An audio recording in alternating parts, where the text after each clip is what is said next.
going on? Thank you so much. Feel like $1 million. Shout out TMZ, you up? Let me check out that rig. TMZ stands for the Mayweather Zone. How'd you find me, bro? I got my disguise on. I love my TMZ family. Welcome to TMZ Sports. Babcock here. LeBron James and Tom Brady got together with two of the biggest streamers in the world.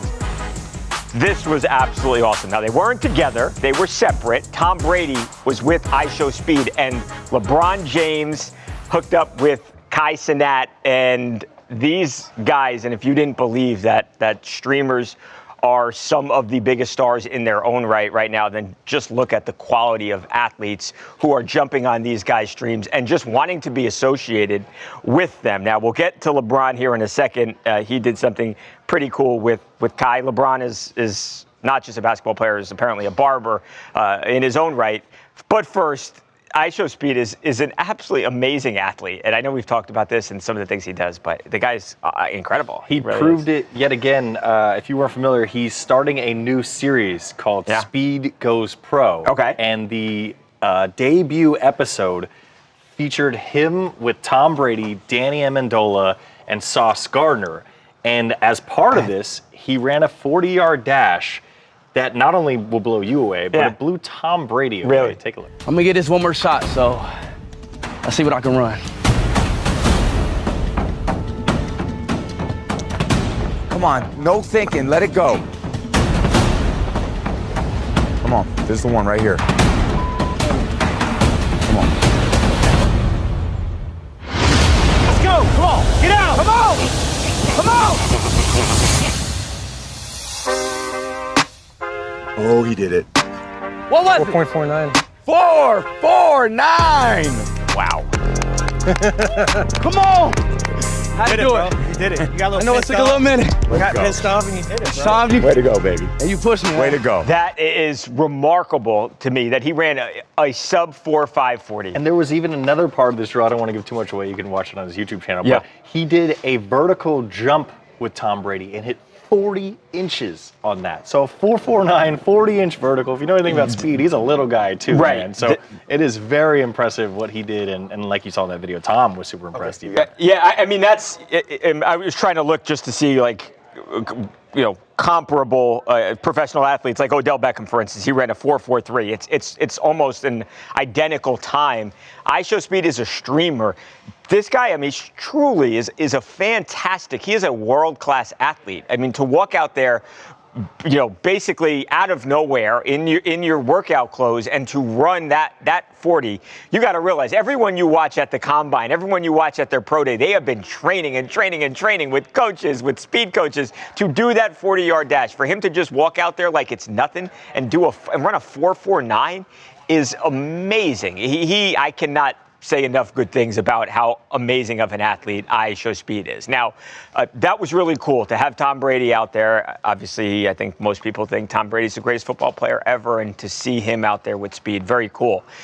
Not the only GOAT with a GOAT-level streamer, because LeBron James, he was with Kai Cenat.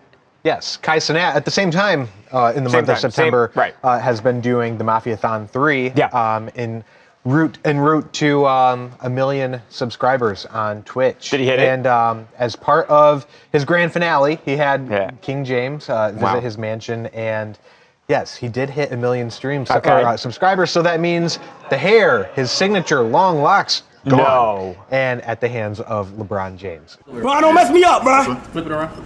Yeah, there you go. You're gonna get it. Go as far back as you can. There you go.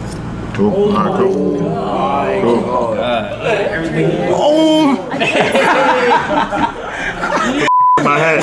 Last one. All right, go. Last one. Last one, guys. Last one.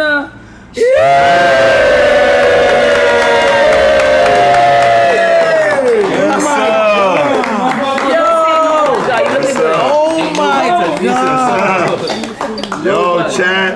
Oh my gosh. He really cut it off. Again, he's been growing that hair for almost a decade.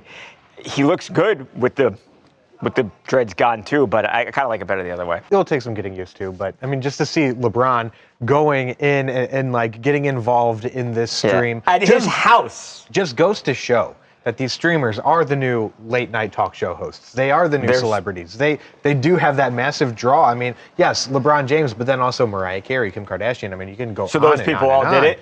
Doing Kai Cenat's stream. Right. It's like people are probably reaching out to Kai to get involved. To be on that. And I think that's a great point about the late night host.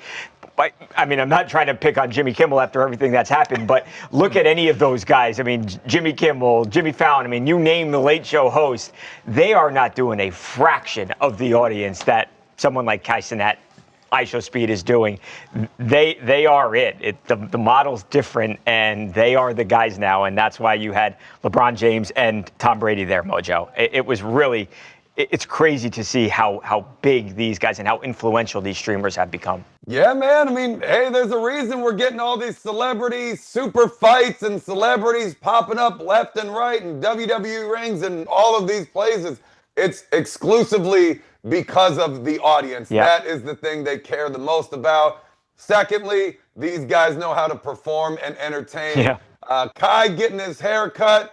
All I can say is that one day in the hopefully not so distant future, I'll be able to weigh in on that one, but I can't for now. So I got to take this back to speed for a second, Babcock, because this was legitimately impressive. I mean, everything that this guy does athletically is a headline. So him having this new show makes all the sense in the world. I mean, I feel like this dude just pops up everywhere in every single sport. So first of all, running a 4.49 40, as someone who had to train for a while to run that 40, I can tell you that his technique was not great. Yeah.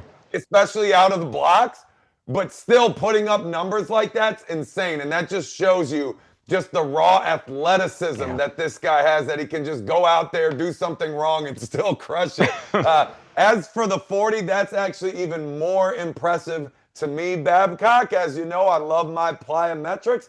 I got the all-time defensive line record at the University of Maryland for the vertical jump. Oh, what was it? So I'm very familiar with this particular one, and this guy jumping a 40 puts you in a very, very small group, a very elite company. Not a lot of guys are jumping 40s. This is a 20-year-old kid. I can't imagine he spent too much time preparing and training for this exact event, but these are just crazy numbers. The Browns bench Joe Flacco for Dillon Gabriel, but it's Shedeur Sanders that has everyone talking. We'll explain why when TMZ Sports returns right after this.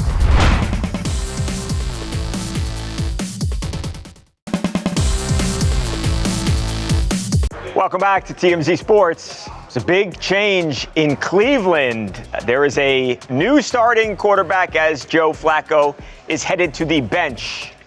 Shedeur Sanders, it is not. Shedeur Sanders not starting. Instead, it will be Dillon Gabriel. Of course, Dillon Gabriel was the team's third-round draft pick 2 rounds before Shedeur Sanders was ultimately drafted. Now, Lucas is a huge Browns fan, has been a Browns fan forever. Of course, and I want to get your take on the move too, but first things first, I think a lot of people were questioning what would Shedeur's reaction be to the news. Well, he was in the locker room. Of course, the media flocked to his locker to ask him to get his reaction on the move. And, well, he was a man of no words. Watch this. What are your thoughts of just remaining at that third quarterback?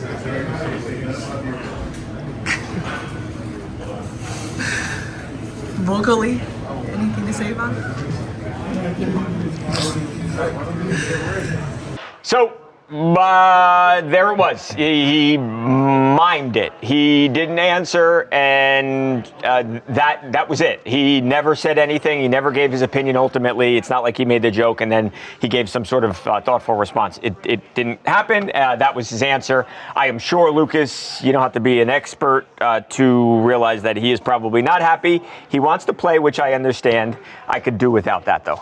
Right, and it's a direct response to me to what Rex Ryan was saying earlier this week, that he needs to shut his mouth and focus on the playbook and watch the footage and everything. Right. However, the Rex thing got a ton of attention.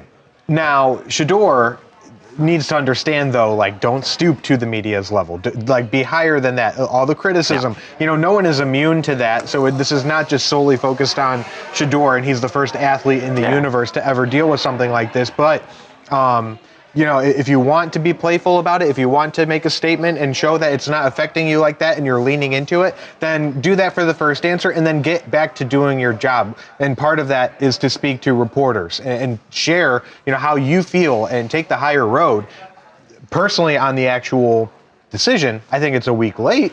And I think we saw the most that we were going to get out of Joe Flacco. And if you watched preseason, you know that Dillon Gabriel was a bit ahead of Shedeur in what we could do with the offense. And I've been saying, you know, the defense is elite. We just have to get that offense together. And, you know, Dillon Gabriel, he doesn't do anything fantastic, but he does a lot of things pretty well that I think that we can stay above water for a little bit. And would you be surprised if ultimately both, not this week, but if both guys end up playing this season? I would think that was going to happen, barring Dillon Gabriel lighting up the world. And I mean, I think Shedeur Sanders is going to play, but the reality is that they clearly, Shedeur Sanders was available in the third round, and they went with Dillon Gabriel. And then 2 rounds later, when he was still there, they took a flyer on Shedeur. So I think anyone who thinks that this is about the Browns and they want to punish Shedeur, they dislike Shedeur, like those guys are all fighting for their lives. The Browns are 1-3. Their careers are on the line here.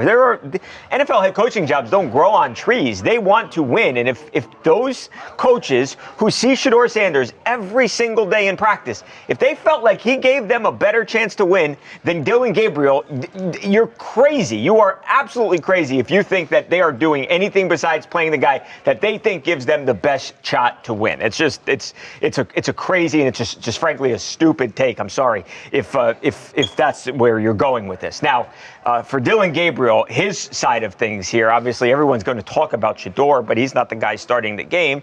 Dillon Gabriel is going to have to play this weekend.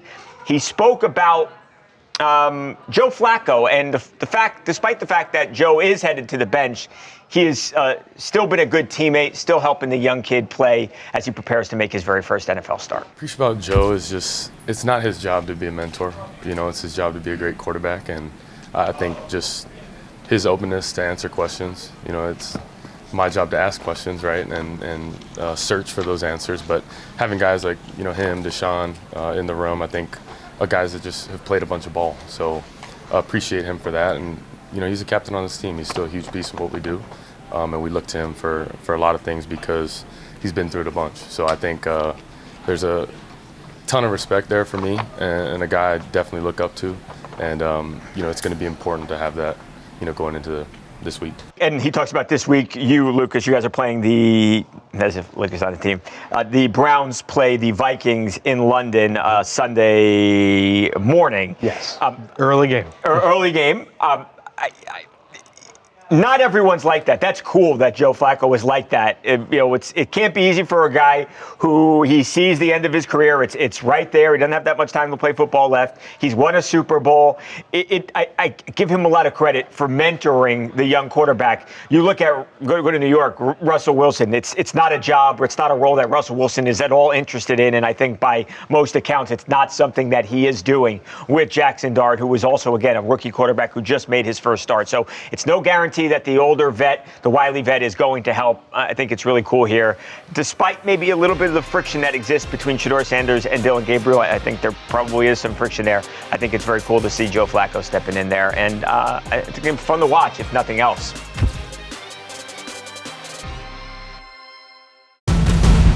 Sean Payton calls the tush push one of the safest plays in football.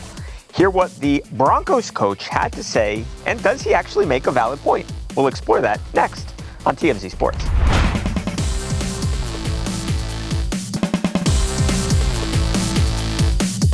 Welcome back to TMZ Sports. The Broncos travel to Philadelphia this week for their latest matchup, which of course means they're going to be facing the tush push. Sean Payton, the coach of Denver, is one of the most outspoken coaches in the league. So everybody wanted to know, what is his thoughts on the tush push as he gets ready to go up against it this weekend. And I think his response might interest you a little bit, Mojo. Listen to this. Yeah, listen, I was one that stood up in favor of. The reason I stood up in favor of is pretty simple. If the powers to be don't want it for aesthetic reasons or competitive reasons, or it's hard to officiate, etc. But I've been involved in those meetings for a long time, and when all of a sudden health and safety was pulled into that, which might be the safest play in football, my nose kind of went up. And so, look, it's a quarterback sneak, and I think credit Philadelphia looks at it. As long as the line of scrimmage is clean, that it's a well-run quarterback sneak, and when you really evaluate it, it's more the technique of the sneak than the push. So Mojo, there you have it. He doesn't have a problem with it, or maybe he does per se, but he has a problem with people calling it maybe a safety issue. What's your take on this? Do you think Sean is right, or do you think there's a little gamesmanship going into the big game? Well, I don't think it's gamesmanship because he's been outspoken about this for a while, right? It's not like he's changing his tune the second he actually has to go up against it. But as you know, buddy, I played nose guard in football collegiately in the NFL. So the other guy on the other side of that ball for the tush push used to be me. And we used to practice extensively getting down in that unbelievably low 4-point stance and trying to get underneath the center to stop any momentum so the linebackers could come over top and make the play. I gotta say, look, injuries can happen with that many people jumping on you. They land on a shoulder, they land on a finger. Who knows what's going on under the pile if someone's trying to play dirty. But for the play itself, it was a very safe play. I never felt like I was going to get injured during a scrum like that, because that's essentially what it is. So I'll give him that. To be honest with you, the only thing I ever used to get a little worried about was running out of oxygen on the bottom of the pile with a dozen bodies over top of me, and it's the fourth quarter and I'm exhausted and I'm breathing heavy already, and now I have no airflow. That was the only thing I ever really worried about with a play like that. But the Eagles have demonstrated that they can do this unbelievably well. The rest of the league is, for some of them, they're just straight up jealous that they haven't been able to replicate it like this. But just because you don't like it doesn't mean you go out there and you try to ban it and make it illegal. I know some coaches, GMs, owners will absolutely do just that. But I love that Coach Sean here is not. He's standing up for it. That being said, they're probably going to get torched with the tush push all weekend. But I love that he probably already knows that and he's still standing up for it either way. Do we have a new couple alert? Former WNBA star Liz Cambage sets the record straight. Is she dating Kevin Durant? Stay with us.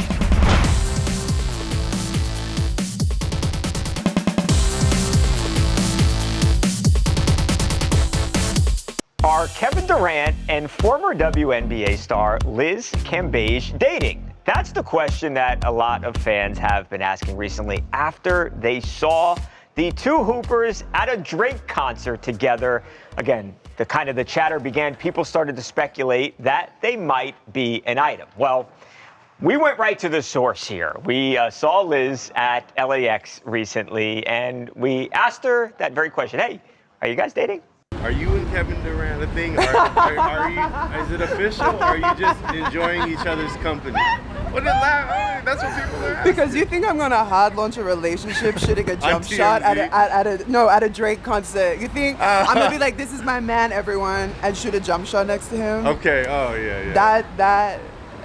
No. So it's a no. That's what I get for trying to be funny and recreating a meme. Is there any chemistry, any spark? No. That's like the go forever, but no. The sparks are only in the basketball realm. That's it. How can I help you? No. Oh, not those. No, that was like I was like really trying to be funny. I recreate that meme, and that's what I get. So we're shutting it down. Thank you. Thank you. It is not official. No. It's just hoops, and It's he's just the hoops, GOAT. baby. Married to the game. So there it is. She says no, not Dayton. It doesn't look like you're buying it. You would have thought Jake, our camera guy, was Dane Cook with the way she was laughing at that response. I know. I'm And trying to dissect He kept this. asking. I don't think Jake believed her either. But Yeah, well, the thing is, if you look at the actual Instagram story where she's doing her fake jump shot and saying shooters only, I don't know what's funny about this, and I think I have a pretty good sense of humor. Liz, I think she knew what she was doing, and maybe it was a soft launch of sorts, or maybe a way She of wanted to see if people how testing they the reacted? waters to see, if people would be accepting and receptive to it. Regardless, I mean, she is adamant in public saying, no, they are not a thing. But I do believe a lot of the fans of especially basketball, they want to see Kevin Durant, get booed up with somebody. And Liz Cambage is a perfect match for Kevin, if you ask me. I mean, as someone who is so in love with basketball, I feel like a fellow hooper would be perfect. That would be perfect for him. Are you buying this answer, Mojo, or do you think this could actually still be a thing that they are dating each other? You know what, Babcock? I'm buying the answer because I'm not so sure that she definitively shut the door for the future. Maybe they're investigating this situation right now, Babcock, but I could easily see this thing being a real thing down the line. To Lucas's point, she was laughing extremely hard. I mean, there was some kind of emotion behind that response. What that is, can't tell you exactly just yet. And I gotta say, I disagree with her in the point too that shooting a jump shot at a Drake concert, that's a fantastic way to announce a relationship. I agree, though. I think they would be a fantastic couple. I hope it's true. We'll see. We will continue to follow it. We are out of time. Have a great night. We'll see you tomorrow. I'm a lawyer.